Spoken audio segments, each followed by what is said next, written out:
Welcome back. If you're just tuning in, this is Metropole TV Business Center, the first 24-hour business channel in the region. And if you're just joining us right now, we are talking matters agriculture, and today we are having a discussion on kitchen garden. Very soon you'll be seeing a sample of a kitchen garden right here in the studio.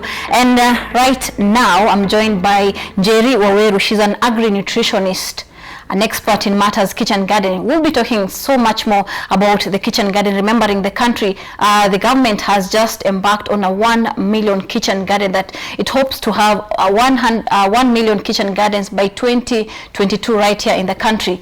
Want to know more about this? We have Njeri Waweru. Karibu sana. Thank you, Victoria. All right. For that who's just getting to know or to hear about a kitchen garden for the first time, what's a kitchen garden? Harufiwa's kitchen garden is a small garden, and it's usually next to the homestead, where the family is able to get its vegetables for its daily use, and it's able to get also fruits from it so that they can be able to have food diversity and also improve their nutrition status. Yeah. All right, great. So this is what the government is embarking on. I understand you're coming from the Ministry of Agriculture. You are fully behind this project, 1 million kitchen garden. What's the rationale behind this? Victoria, you realize that when our country, we got the first case of COVID-19, the Ministry of Health told us that we need to eat well so that we can be able to have good immunity, and for us to be able to build this immunity, one of the things is to have fresh foods and fresh vegetables for that, so that we can get our immunity up. So the Ministry of Agriculture came up with how do we now get the community eating healthy food. And remember, there was also the lockdown. There was the disruption of markets, transportation. So the easiest way now for a household to come up with the requirement for the nutrient was to do the kitchen gardens, where they're able to grow the vegetables, they're able to grow the fruits, and they're able to get that food right direct from their backyard. So that's why the call was called for the kitchen garden, and be able to produce the food they eat and be able to have it the time they need it. Yeah. I understand from the ministry that we are at 400. Is that right so far? Where the project has reached?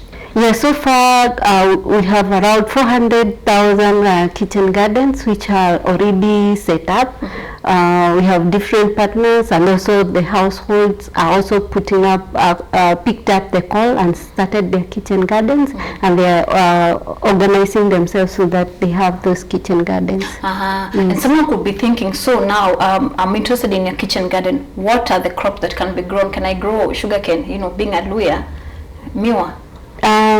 Ideally, a kitchen garden, there is a difference between the garden, the normal garden that we know, and a kitchen garden. A kitchen garden is a small garden, not big. Even if it's a sugarcane, maybe it's just one. But in most cases, a kitchen garden will have vegetables and a variety of them. Remember, we are looking for diversity in the food that we are eating. So we have vegetables, sukuma wiki, we have the cabbages, we have the spinach, the local vegetables, especially they are food rich, and also we have small fruits, not the big fruit trees, but we have small fruits like the strawberries, the gooseberries, the pawpaws, the short varieties. Those are able to grow in a kitchen garden. And for the diversity, then you need to have as many vegetables as possible in that kitchen garden that can be able to supply the food for the home. So do you mean that this should be crops that have a shorter, maturity period? Yeah, very fast growth. You may have a garden which has all these other food, but this one now requires fast growing crops, which will be able to, within a week two, the household is able to harvest the fruit, the vegetables, and have them in their kitchen. Yes. Is this technology popular? What's the extent? I mean, how far, or rather, in terms of the popularity of it, what's the extent of the kitchen gardens? Victoria, if you look at all the households, especially in the rural areas, there is usually at the backyard there is usually one maybe sukuma wiki. Most likely, in most cases, you find if it's not organized, you'll find maybe it was a seed which was thrown out when you maybe trash from the kitchen. So we can say it's a popular garden because in essence you want the vegetables very fast. Maybe a family was down in the field doing their work, they've come back maybe for lunch and they want to cook food very fast, so they just go at the backyard and get their vegetables. So it's very popular, and it's also good because you're able to get fresh vegetables and you know how it's grown. You've grown it yourself, so you know what you have used. We are aware of people saying the vegetables in the market sometimes are loaded with chemicals, but this one's now you have grown it yourself. You've known when you sprayed it, what you sprayed it with, and you're able now to control the post-harvest intervals of the chemicals that you have used. If you're using the chemicals, because it's a small garden, some families use the organic way of growing the vegetables, so they limit the amount of chemicals that they use in those vegetables. Yeah. All right, and someone could be thinking, is this commercially viable? Can I plant it and still make some money from this? Ideally, Victoria, a kitchen garden is for the home consumption. But sometimes the kitchen gardens that families grow may have extra vegetables, and these extra vegetables they can preserve them. If it is sukuma wiki, they can dry them. If it is tomatoes, they can make jams so that they can use later on. But ideally, a kitchen garden should serve the kitchen, and not excess you can sell to your neighbors. But if you're going to the kitchen garden, don't go to it like you're going to make money out of it, but go to it as in you trying to make nutrition for your family to be enhanced. And the money you save from not buying the vegetable then becomes your income. Yes. For a starter, if I choose today I want to start a kitchen garden, approximately how much would I need? Because I see most of the materials you use are waste. Like I see you have a basin here. Yes. I've seen other materials used. What's the list in estimation? We were calculating for a starter kit of a kitchen garden, and we are giving it 1,350.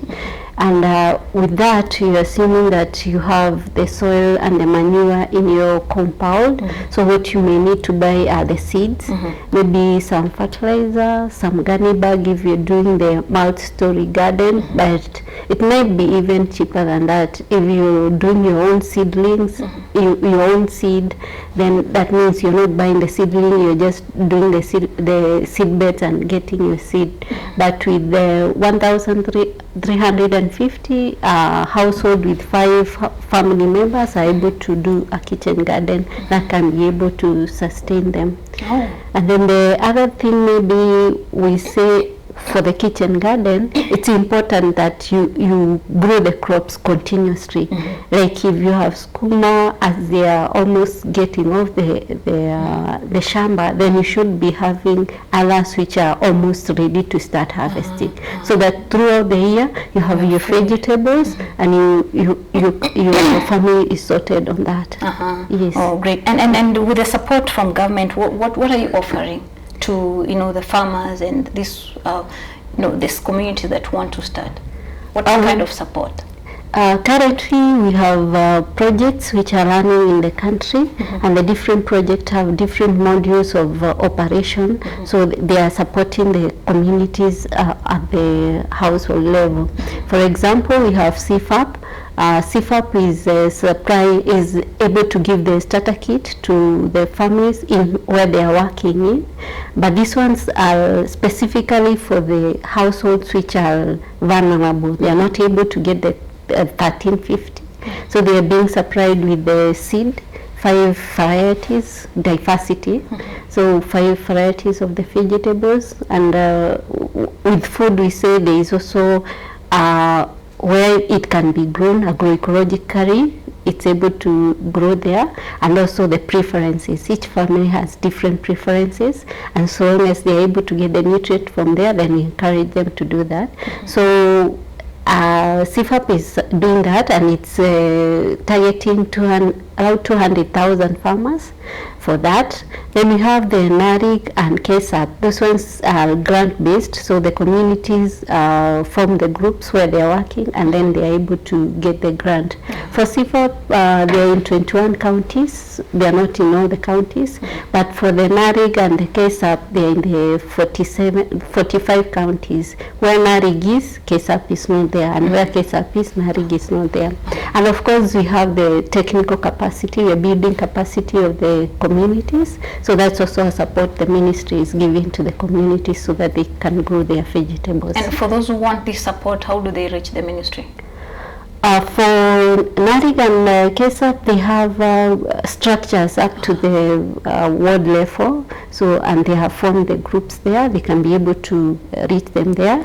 For the CFAP, they also have their structures up to the ward level. So the counties where they are working there, they're able to get that support. And for those who need the technical capacity, they're able now to get the ward agriculture extension officers who are able to support them on that. And remember our CAS the other day launched the documentary which we had done for the kitchen garden. Those who are able to watch it from YouTube are now able to get that education material, and they're able to set up the different technologies for their kitchen gardens. All right, great. Njeri, let's shift our focus to what we have right there. Explain to us, just turn your seat, explain to us what we have there. Victoria, here we have the vegetable garden, and we are saying you should not be limited by land, especially if you're in the urban area and in the sector that land is a problem. So you can use this a micro garden, and you can use any material that you are not using in the farm. Like this farmer had a basin which had broken down, and instead of throwing it away, they're able to recycle it and grow the vegetable. I think it's perforated. Yeah, it's perforated, and the perforation, that's where your garden is, and that's where you plant your plants. So the perforation are 15 centimeter from each other, and you're able now to plant any crop that you need to grow. For this one, we say you can grow any crop so long as it's not very tall, because it will not be able to be held by that. And also the shallow rooted crops are also very good for this. So with if you are alone, maybe like now the children are still at home, each child can be given one bucket and they grow their own garden. That will also encourage them to like farming and be able to see where the food comes from. And the watering, talk about the watering. Now with this one, you just need to water with a watering can. It doesn't require a lot of water because most of the water is concentrated. You're not losing it out. It's just within there. So it's very easy to grow. It's not labor intensive. So if you're busy, you're out the whole day and you come in the evening, you can be able to do the garden, and in the evening come and harvest your vegetables and eat them fresh. Yeah, and if you're moving houses, you can carry your kitchen basin and go. Of course, Victoria. Even for the pastoralists, if they are moving from one place to another, they can be able to carry their vegetable with them. Yeah. Great. Wow. So wow, this is just so amazing. Wow. What will be your final remarks? I mean, where do you see kitchen gardens in the future?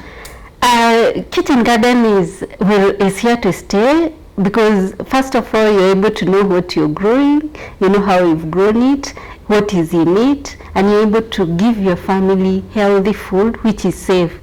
Safe food is very important, because we say if food is not safe, then that's not food, that's poison. So, but if you're doing your own kitchen garden, that means you're sorted, you know where that food is coming from. All right, thank you so much for just educating us on matters kitchen garden. I hope you too have been educated. You can plan to start your own kitchen garden at home.